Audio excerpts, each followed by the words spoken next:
Assalamualaikum warahmatullahi wabarakatuh. Perkenalkan, nama saya Meli. Semester 5. Di sini saya akan memenuhi tugas manajemen keuangan tentang 2 pertanyaan dan insya Allah saya akan menjawab. Project. Salah satu keputusan penting harus diambil seorang manajer keuangan adalah berkaitan dengan kebijakan dividen.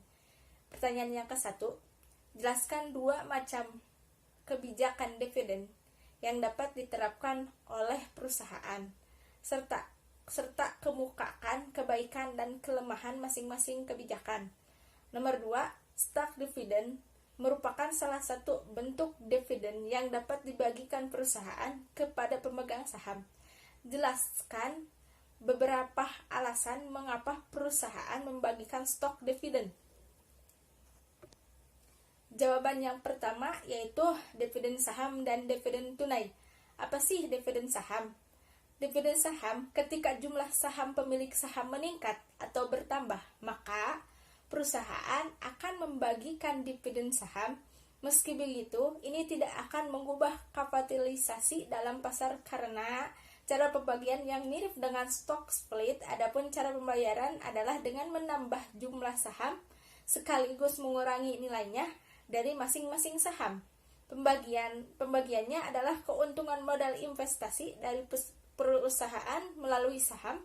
Maka aset saham yang dimiliki suatu perusahaan akan meningkat karena dividen saham yang telah dibayarkan. Kemudian kelebihan dan kelemahannya.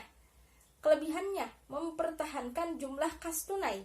Dividen saham diberikan kepada pemegang saham biasanya ketika perusahaan tersebut tidak memiliki cukup uang kas tunai.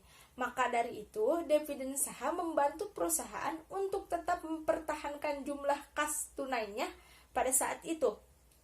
Kemudian, bebas pajak. Pada dividen saham tidak akan dibebankan pajak sampai para pemegang saham menjual saham tersebut atau perusahaan menawarkan pilihan untuk mengambil dividen dengan metode dividen tunai atau dividen saham.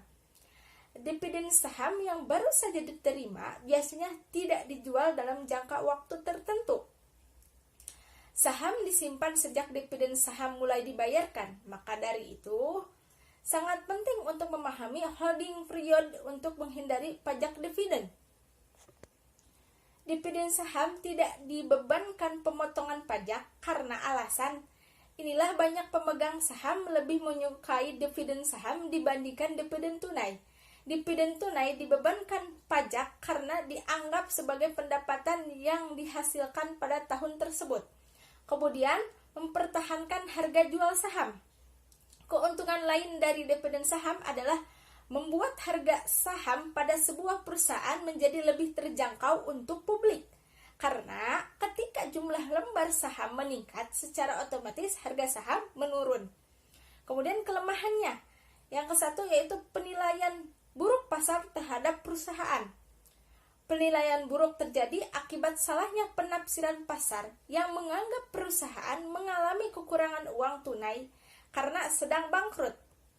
Padahal ada motif tersendiri mengapa direksi perusahaan tersebut memutuskan mendistribusikan dividen dengan metode dividen pasar.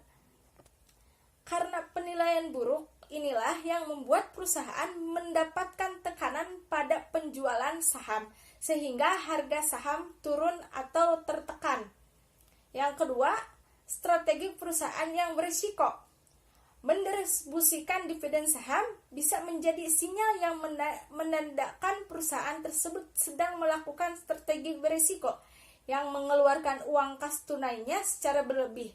Strategi perusahaan tersebut membuat manajemen perusahaannya merasakan keraguan dan menimbulkan energi negatif yang berdampak kepada harga saham yang menurun. Kemudian yang kedua yaitu dividen tunai.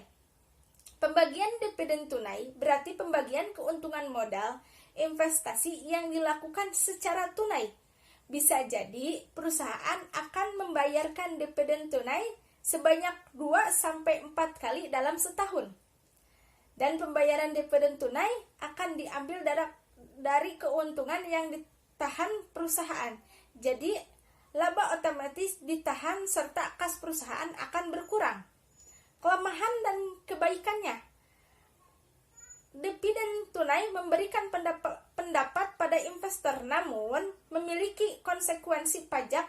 Mereka juga menyebabkan harga saham perusahaan turun. Nah, jawaban yang nomor 2 yaitu karena sebagai rasa terima kasih, kemudian menunjang komitmen perusahaan. Yang selanjutnya yaitu bebas pajak. Nah, itu jawaban-jawaban Meli dari pertanyaan-pertanyaan yang tadi. Nah, sekian dan terima kasih. Mohon maaf jika ada salah-salah kata. Wassalamualaikum warahmatullahi wabarakatuh.